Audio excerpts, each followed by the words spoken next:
नमस्कार, बहुत स्वागत आपका 9 PM बुलेटिन में। मैं हूं आपके साथ सचिन पाटिल। आप देख रहे हैं INH 24/7। एयर इंडिया की एक गंभीर चूक सामने आई, जिसमें वैंकूवर जाने वाली फ्लाइट AI 185 को बीच रास्ते से लौटना पड़ा। यह उड़ान 20 मार्च को सुबह 11:34 पर दिल्ली से रवाना हुई थी और शुरुआती तौर पर पूर्वी मार्ग पर आगे बढ़ रही थी। करीब 4 घंटे बाद जब विमान चीन के कुनमिंग क्षेत्र के पास पहुंचा, तब एयरलाइन को पता चला कि इस्तेमाल किया गया बोइंग 777-200 LR विमान कनाडा में उतरने के लिए अधिकृत नहीं है। मौजूदा नियमों के अनुसार कनाडा के लिए केवल बोइंग 777-300 ER विमानों को ही संचालन की अनुमति दी गई है। इसके बाद फ्लाइट को तुरंत वापस दिल्ली बुलाने का फैसला लिया गया। विमान कुल 7 घंटे 54 मिनट तक हवा में रहा और सुरक्षित दिल्ली लौट आया। सभी यात्री और क्रू सुरक्षित रहे। हालांकि यात्रियों को लंबी और बेकार यात्रा के कारण काफी परेशानी झेलनी पड़ी। ये विमान लगभग 8 घंटे तक हवा में ही रहा। और सोचिए यात्री कितना परेशान हुए होंगे। ये कितनी गंभीर लापरवाही है कि जिस विमान को कनाडा ले जाया जा रहा था, वो विमान बोइंग के विमान होते हैं, बोइंग कंपनी है, और बोइंग कंपनी का ये जो सीरीज है विमान की, वो अधिकृत ही नहीं है कनाडा में लैंडिंग करने के लिए। इस वजह से वापस इस फ्लाइट को आना पड़ा और 8 घंटे लगभग ये फ्लाइट हवा में ही रहा और उसके बाद इसकी लैंडिंग हुई सुरक्षित। सबसे बड़ी बात ये रही कि सभी यात्री सुरक्षित हैं, हालांकि उन्हें परेशानी हुई। तो ये फ्लाइट कनाडा जा रही थी, लेकिन इसे वापस लौटना पड़ा दिल्ली, क्योंकि इस सीरीज की ये जो फ्लाइट है बोइंग की, ये मान्य है ही नहीं कनाडा में लैंडिंग के लिए।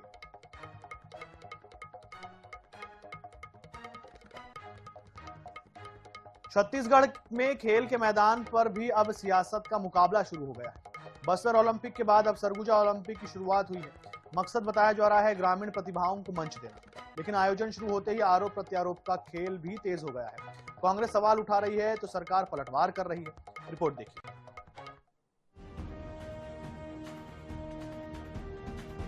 अंबिकापुर के बाद सरगुजा ओलंपिक को सरकार ग्रामीण खेल क्रांति बता रही है, लेकिन खेल के इस मैदान में सियासत भी बराबर की खिलाड़ी बन गई है। कांग्रेस ने आयोजन के टाइमिंग और मंशा दोनों पर सवाल खड़े कर दिए हैं। पीसीसी चीफ दीपक बैज ने तंज कसते हुए कहा, मार्च अप्रैल की गर्मी में खिलाड़ियों को उतारना खेल नहीं, सजा है। साथ ही सीधा आरोप लगाते हुए कहा कि सरकार गारंटी दे कि बस्तर ओलंपिक की तरह यहाँ कोई घोटाला नहीं होगा।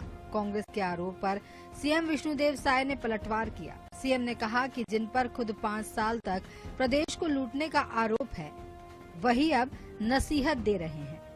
मार्च और अप्रैल जैसे गर्मी के मौसम में ओलंपिक कराकर, खेल कराकर, इस धूप में उनको सजा देने का काम कर। और दूसरी चीज, क्या बस्तर ओलंपिक जैसे सरगुजा ओलंपिक में घोटाला तो नहीं होगा? क्या मुख्यमंत्री और पूरी सरकार गारंटी देगी क्या वहां साफ सुथरा ईमानदारी के साथ ओलंपिक करा रहे? अब जो लोग 5 साल पूरा भ्रष्टाचार किए और पूरा 5 साल तक छत्तीसगढ़ को लूटने का काम किए, और आज वो हम लोग को नसीहत देंगे, शोभा नहीं देता है। छत्तीसगढ़ में सरगुजा ओलंपिक का आगाज हो चुका है, लेकिन खेल के साथ साथ सियासत भी अपने पूरे रंग में है। अब देखना ये होगा कि ये आयोजन सच में खिलाड़ियों का भविष्य बनाता है या फिर आरोप प्रत्यारोप के बीच खेल कहीं पीछे छूट जाता है। गौरव शर्मा, INH 24/7, रायपुर। सूरजपुर के कुदरगढ़ धाम में शनिवार को मुख्यमंत्री विष्णुदेव साय ने पूजा अर्चना कर प्रदेश में खुशहाली की कामना की। वहीं उन्होंने 185 करोड़ के विकास कार्यों का लोकार्पण और शिलान्यास करते हुए जागरूकता रथों को हरी झंडी दिखाई।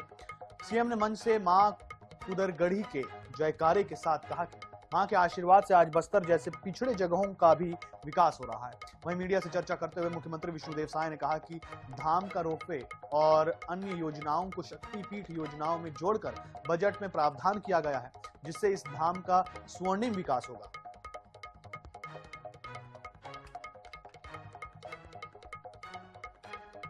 तो कुदरगढ़ धाम पहुंचे मुख्यमंत्री विष्णुदेव साय ने पूजा अर्चना की और प्रदेश में खुशहाली की कामना की।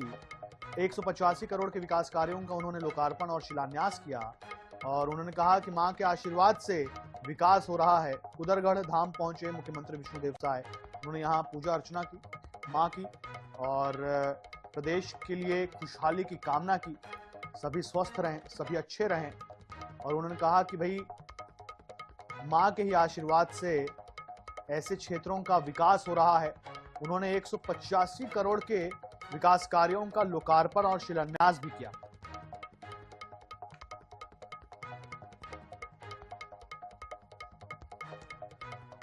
छत्तीसगढ़ के तमनार थाना क्षेत्र के ग्राम आमाघाट में पुलिस ने अवैध अफीम की खेती के बड़े मामले का खुलासा किया। इस कार्रवाई में पुलिस ने झारखंड निवासी एक आरोपी मार्शल सांगा को गिरफ्तार किया, जबकि उसके 2 साथी मौके से फरार हो गए।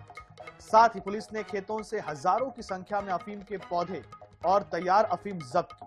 मामले में एनडीपीएस एक्ट के तहत अपराध दर्ज किया गया है। वहीं फरार आरोपियों की तलाश जारी है। वहीं अफीम की अवैध खेती पर सीएम विष्णुदेव साय ने कहा कि सरकार अपराध पर लगाम लगाने के लिए निरंतर कार्रवाई कर रही है।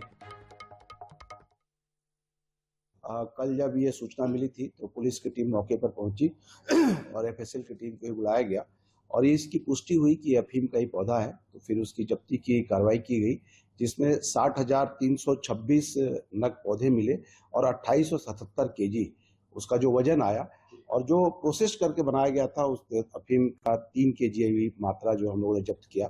कुल मिलाकर 2 करोड़ 5 लाख रुपए की अनुमानित संपत्ति जो अफीम आया है।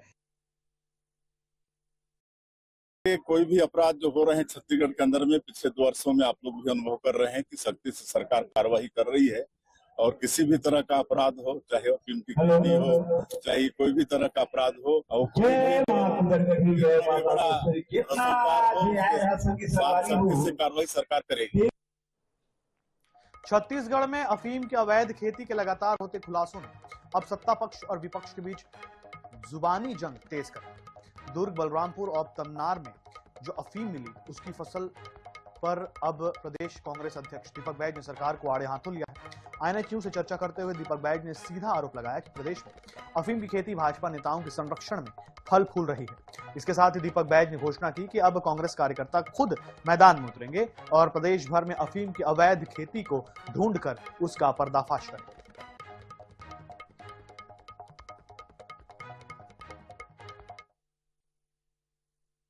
छत्तीसगढ़ में लगातार अफीम की खेती मिल रही है और कांग्रेस लगातार विरोध भी दर्ज करा रही है। एक बार फिर से रायगढ़ में अफीम की खेती मिली। प्रदेश कांग्रेस अध्यक्ष हमारे साथ है दीपक बैज जी।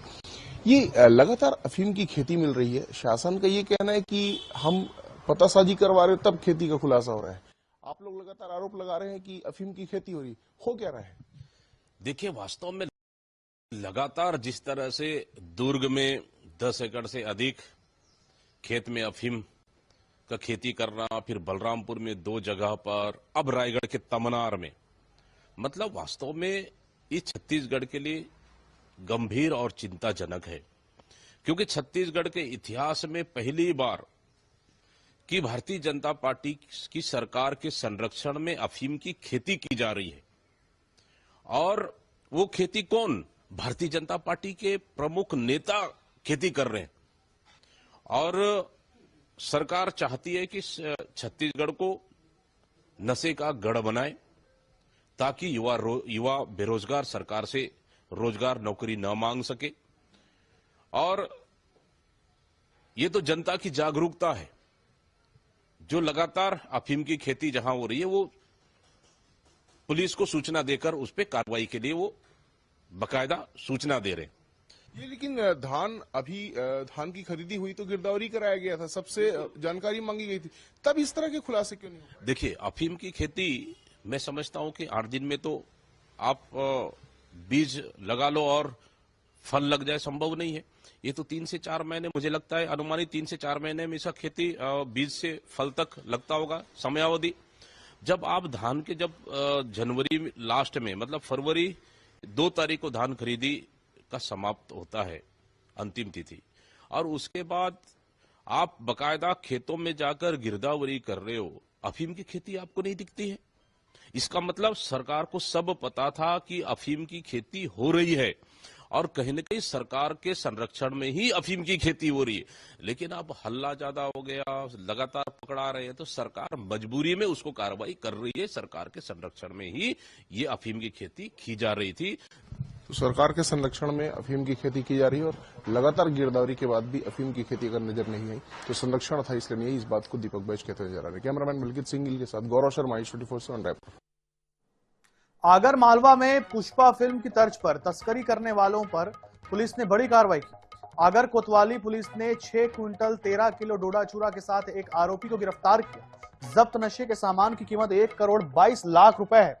मुखबिर की सूचना पर पुलिस ने आगर सारंगपुर मार्ग स्थित गणेश घाटी के पास घेराबंदी कर ट्रक को पकड़ लिया। आरोपी कंटेनर में भूसे के बीच छिपाकर डोडा चूरा ले जा रहे थे। आरोपी विकर सिंह भुल्लर पंजाब का रहने वाला है, जो नशे का जो सामान है उसको वहीं ले जा रहा था।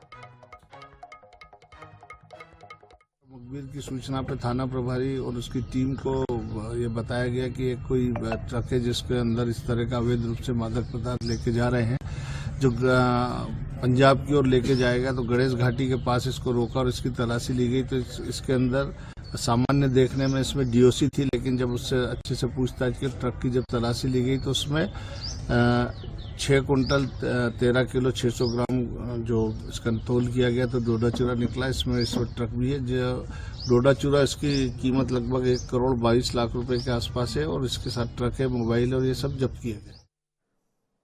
देश भर में आज ईद मनाई जा रही है। मस्जिदों में ईद की नमाज पढ़ने के लिए लोग सुबह से इकट्ठे हुए। ईद उल फितर के मौके पर दिल्ली, हैदराबाद, बेंगलुरु, कोयम्बटूर, भोपाल समेत देश भर में मुस्लिम समाज के लोगों ने नमाज अदा की। ईद के मौके पर राष्ट्रपति द्रौपदी मुर्मू, पीएम मोदी ने सभी को शुभकामनाएं दी। पीएम मोदी ने सोशल मीडिया एक्स पर लिखा, यह दिन आपसी भाईचारे और दया भाव को और मजबूत करे, सभी लोग खुश और स्वस्थ रहें।